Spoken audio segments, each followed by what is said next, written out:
What's up, guys? Welcome back to episode number 68 of our Islanders Jam Mode. So, last episode we finished the season simulation, and we are now up against the Toronto Maple Leafs. In round number 1, we're going to take a look at their lines, because I didn't do that in the last episode. But so basically, first on paper, it says that we both have the same offense, we have better defense, and we have better goaltending. So, based on statistics, we should win the series, but I don't know how their lines look, so because we haven't played Toronto in the playoffs in a long time, and they actually finished ahead of us in the standings. So view opponents, so Kasperi, Kapanen, and then Matthews and Radish, so still a pretty good first line. Radish is a little low, but whatever. Then the second line, Nylander, so wasn't Nylander on Tampa Bay before in this franchise mode? I don't remember, but he might have been headed back to Toronto. But it's him with Max Jones and Galena. And then you got Abels with Sikola and Mui. And Leon Draisaitl, our former player, is still playing, and he's still in Toronto. So that's interesting. So we'll see how that works out with Wise and Hargrave. And then defensively, they're really weak, actually. Ray Hamonic with Andrew Nielsen is their top 2 defensive pairing. And you got McIlrath with Cernak and Miller with Tamura. Okay, so that's that. Let's just check a look at their goalies. So their goalie is Linus Soderstrom. So, yeah, some former players of ours. Soderstrom, I remember we played him at the end of the season before and we, destroyed them. So, hopefully we could beat Soderstrom again. And then their backup's pretty low, Rocky McGuire. So, defensively, they have a really weak defensive core. Their offense is okay. It's not the best, but we should probably beat them. We just gotta look out for people like William Nylander, Matthews, and I think that was it. Mitch Marner's not even there anymore, so don't know what happened with Mitch Marner, but probably got traded or they lost him to free agency, considering they had a pretty good team with overall, so it probably cost them a lot to re-sign players. So game number 1 in Toronto. Let's see how our boys perform in game number 1. First period, and then scoreless. So we were outshooting them 12-8, so that's not too bad. Second period, and it's a 2-0 lead for us. Vananen gets his first playoff goal, and then Dawson Holt comes through, so that is good. We have a 2-0 lead to start the third period, and Gabriel Velarde adds one to make it 3-0. And Kapanen gets his team back within 2, but then Velarde gets his second of the playoffs and second of the period. And we have a 4-1 lead, so we should have game number 1 in the bag. Power play chance. Long-ass power play for us, but we do not score on it. Leafs are shooting us, but we're just lighting up Soderstrom like we usually do against them. And Rich Beagle made it 5-1, and that's the final. 3 stars in the game. Gabriel Velarde with 4 points. McMillan with 32 saves, and Rich Beagle with 2 points. So very good performance from our defense and our goaltending in that one. So, we scored a lot of goals because they have a weak defensive core and goaltending core. So we should be able to beat them. I don't know for sure if we can, because sometimes underdogs beat better teams. So game number 2 in Toronto, I'm not changing anything, and it's a 2-0 lead for the Leafs after the first period. As I was saying, watch out for William Nylander. He opens the scoring, and Radish, who's also on the first line, makes it a 2-0 lead for Toronto after the first period. Second period, and we get back in it though. Josefson and Grice. So despite being down 2-0 after the first period, we battled back and tied the game going into the third period. So it's basically anybody's game in this third period. We're out shooting them though heavily, but it's still an even game. So McMillan, Soderstrom's been playing good for them. Velarde gets his 5th point in 2 games against the Leafs, and we have a lead. It's his 3rd goal in the third period as well. Cernak ties the game up, and it looks like it's going to overtime. So we're outshooting them by 6-7 shots. Let's see if we could end it, guys, in overtime and go back home with a 2-0 series lead. That'd be nice, but no. Leon Draisaitl, you gotta be shitting me. The former player of ours wins it in overtime for the Leafs, and we are tied going back home. So there's a look at the stats. Vananen had another assist, so that's good for him. 3 stars in that game, all Leaf players. Okay, so hopefully we can win in both of our home games. Hopefully we don't lose a home game. because or else then this might get an interesting series result. Like it might go 7 games. So I'm not going to change anything again. Game number 3 on home ice. Let's see what we could do. First period, and it's 1-0 Leafs. So once again, we're trailing after the first period. Shots are around even. Wise with the only goal. Second period, and it's an offensive explosion. 3 goals from us, and then they pull back within 1. So Matthias Grellinger made it 1-1. Jacob Scrimes makes it 2-1, and Jostison made it 3-1. But then a few minutes later, less than a minute, or a minute and a bit later, K. Miller, I don't know who that is, pulls the Leafs within 1 to start the third period. Third period's underway. We'll have a power play chance. And wow, a shorthanded goal, I think, from Wise. That's his second of the night. And it's a 3-3 game all of a sudden. So we had a 3-1 lead, but we blew it. And then Alcock with a huge goal. And Velarde with his 4th goal in the third period in the series. And it's a 5-3 game. And it looks like your New York Islanders are going to take a 2-1 series lead with a good third period performance late. So yeah, Velarde's been playing amazing to start this playoffs. Like, he had a goal and an assist in that game, so he's probably got like 10 points already in the first 3 games. Scrimes had a good game that game as well, and Alcock did as well. So I'm not going to change anything. Our offense is scoring goals because we have 13 goals in our first 3 games. So we should be able to keep this up. Our HL team did not make the playoffs, unfortunately, but hopefully those youngsters grow down there. Game number 4 on home ice. Can we put a nail in the coffin and have a chance to win the series in Toronto? First period, and once again we're down 1-0 after 20 minutes. T. Radish again with the goal. Second period, and it's 2-2 all of a sudden. So they were up 2-0 Galena, but Jostison and then Cole Day actually comes through with a huge goal to make it a tie game going into the third period. His goal was only with 53 seconds left too.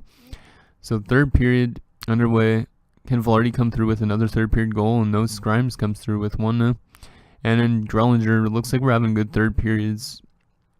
Like we're always trailing after the first period, but we always seem to have a very good offensive third period as Grellinger gets his second in the night. Definitely glad we re-signed him. We was very close to releasing him when we released Alcoli. And we're going to win that game 5-2. So we've scored 5 goals in 3 of the 4 games this series. So I think we should have this series in the bag. I don't know if we'll win it in Toronto, but we have a 3-1 series lead. We just need to win 1 more before we head off to round number 2. So let's see if we could get it done in Toronto, boys. First period, and it's 2-0 Leafs. So once again, we're trailing after the first period, but as we know, we usually have a good bounce back second and third period. So let's see if that continues. Second period, and it's 2-1. So Edward Ramsey at least pulls us within 1 headed into the third period. So let's see if we could get this game tied up. We are out shooting them by 7 shots. So third period underway. Let's see if we could get back in this, guys. And Whelan Nylander makes it 3-1 Leafs. So looks like Leafs are playing for their fans to just keep alive.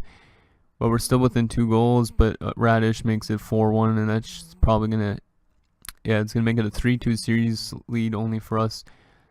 So next game is huge. We want to win that game or else it goes to game 7 in Toronto, which would not be good.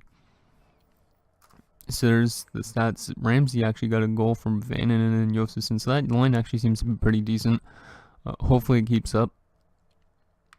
Not going to change anything, even though we let in a lot of goals and we didn't even score that much on Soderstrom that game. So let's see if we could end the series on home ice, guys. We've been playing great on home ice so far. First period, and it's 2-0 us, Grimes and Alcock. So this time we actually have a good first period. Second period, and it's 2-1 now. And wow, Jesus, I didn't mean to do both periods. Hamonic ties it up, so it's 2-2, and it's headed to overtime. Yeah, we're outshooting them by only a few shots. Come on, guys. We need this overtime goal. That would be huge. I don't want to go to a game 7. Because then anything can really happen in game 7. Penalty kill. Huge penalty kill by our defensive core. We're outshooting them still by only a bit. And it is going to be headed to a second overtime. You know, the goal usually happens within the first few minutes. So let's see if we can get it done, guys. And oh, it's gonna be the Leafs. His Hamonic, the guy that ties it up, is gonna win it. So we had a 2-0 lead after the first period, and we blew it. Damn. Okay, I don't know if I want to make line changes, but that is not good. We are up 3-1, and now we have a Game 7 in Toronto. The pressure is all on us as well, though. Kind of, it is in front of their hometown crowd too, but that is not good news. It's because the Winnipeg Jets actually didn't make the playoffs, even though they signed Dal Coley. So Dal Coley didn't think we were gonna have a good playoff run this year, but he signed with the wrong team probably. So we're back in Game 7 in Toronto. We're gonna slow sim this entire game, and we get a first goal. Gabriel Velarde's just been playing great this series, and he has the first goal of this game. And it's 2-1 now as Kyle Barnes in and scores to make it 2-0, but then Kapanen pulls the Leafs back within 1. I'm just going to quickly check and see if my laptop is dying yet, so I'll be back in a sec, but second period underway.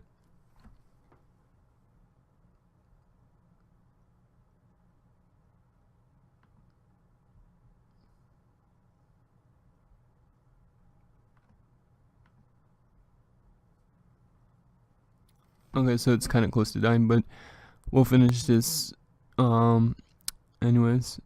And we have a 2-1 lead heading into the third. Shots are tied, but we stopped that 1-goal lead. And Michael Kudrock with a huge goal to give us a 2-goal lead from a really bad angle as well, like right on the goal line. Oh, Max Jones makes it 3-2. Come on, McMillan. You won us the Stanley Cup before. You just gotta be cool and collected. And Wise makes it 3-3. You gotta be joking. We are up 3-1, and now it's headed back to overtime in a Game 7.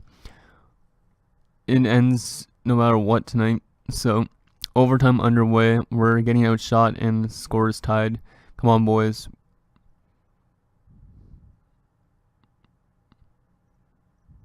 Power play. Come on, power play. Oh my god. How does the power play not score? This is a nerve-wracking overtime. Shots are even again. And it's headed to the second overtime. Oh my god, there's going to be a goal soon.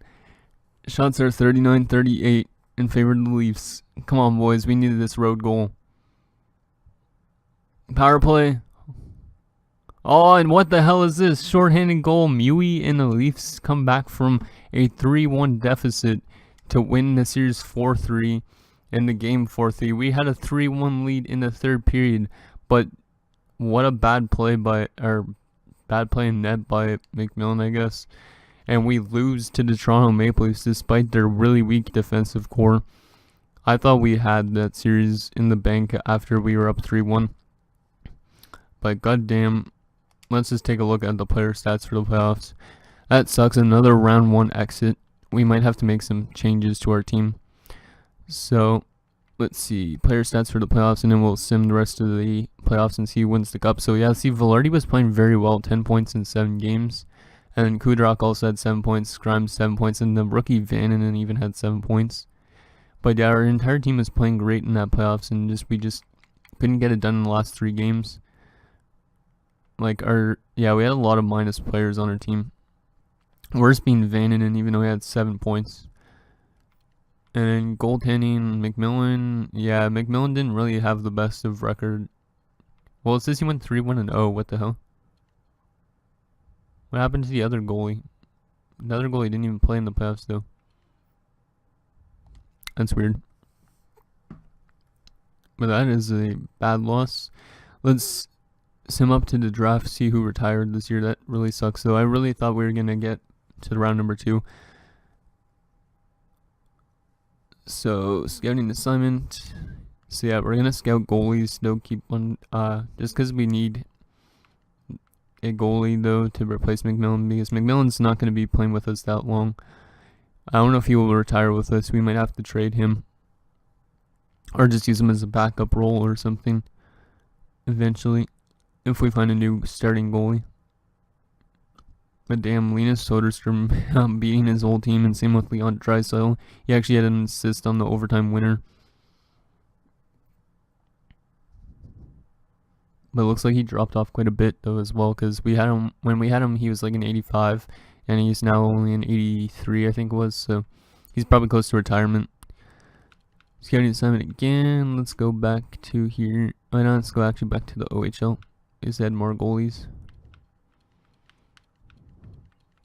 Confirm assignment. Okay, so the Edmonton Oilers have won back-to-back Stanley Cups, so now they're turning into a dynasty, it looks like. And the Providence Bruins are going to win the AHL. So McDavid once again had a very good regular season, and he takes the Edmonton Oilers to back-to-back Stanley Cups. So right near the end of his career probably too. So that really sucks for us, but whatever. So the playoff tree, let's just look at what happens. So after Toronto eliminated us, they went to round 2, even to lose to Detroit in 7 games. It was the Detroit-Edmonton Stanley Cup Finals, and Edmonton swept Detroit. So Edmonton actually beat Chicago, Vancouver, and Colorado to win, and Detroit then to win that Stanley Cup. Colorado beat Nashville and St. Louis to lose to Edmonton. And then Pittsburgh went to the Eastern Conference Finals to lose in 7 games to Detroit. Okay. So let's just check the awards first. Didn't mean to press back. Alright, let's sim to draft first, and then we'll check the awards, because we want to see who retired this season. Hopefully nobody too huge. So there's the draft lottery results. So Anaheim, Buffalo, Calgary, San Jose, and Washington are your top 5 picks. And retired players for this season are going to be, so Tarasov decides to retire at 34. So we drafted, he was our like 2nd round pick way back in year number 1, only behind Velarde. He decides to retire at 34. He never really did get an NHL spot on the team, but he at least he put up some numbers with us, I think. Yeah, he put up 78 points in 492 career games, so not too bad. 51 goals. So thank you for your time here, Tarasov. And goaltending, we did not lose anybody, so the only person we lose is Tarasov. That's not that bad.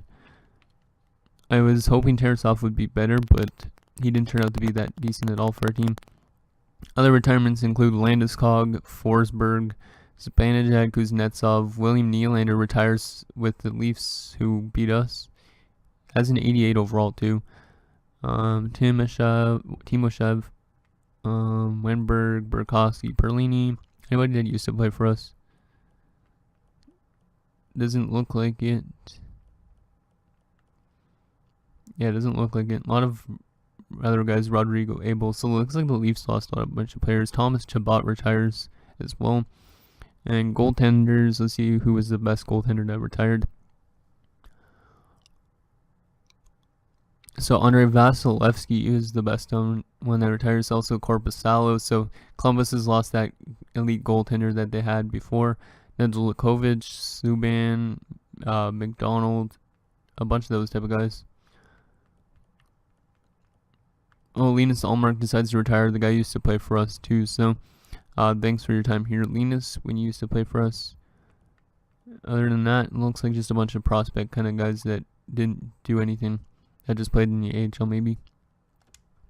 Okay, so let's just quickly check the awards, and then that'll be this episode, guys. So the awards for the 2030-31 season, as you can see, back-to-back Stanley Cup champions, the Edmonton Oilers. President's trophies this year, though, was the Colorado Avalanche. And then Edmonton and Detroit in the Stanley Cup Finals. Player awards, so Art Ross goes to McDavid for the 4th straight year, so he's just tearing it up. Hart Memorial Trophy is also his for the 4th straight year. Luke Green wins his 3rd, Norris in 5 years. McDavid wins the Lady Byng. Calder Memorial Trophy goes to B. Prince. Luukkonen wins the Conn Smythe this year, not McDavid. Vezina goes to Roussel. William Jennings goes to Roussel. The Bill Masterton goes to Chichurin. Frank J. Selke goes to McDavid for the 4th time in 5 years. Lindsay goes to McDavid for the 4th time in 5 years. And McDavid gets to Richard as well for the 2nd time in 5 years. So Connor McDavid is just basically having the best time of his life right now. And then in the AHL, anybody from us? No, as usual. So, anyways, guys, that's gonna do it for this episode of Islanders G-Mode. Sucks that we didn't get past round number 1, but hopefully we get past here next year. We might have to make some big off-season moves this season. So, yeah, thanks guys for watching. See you guys next time.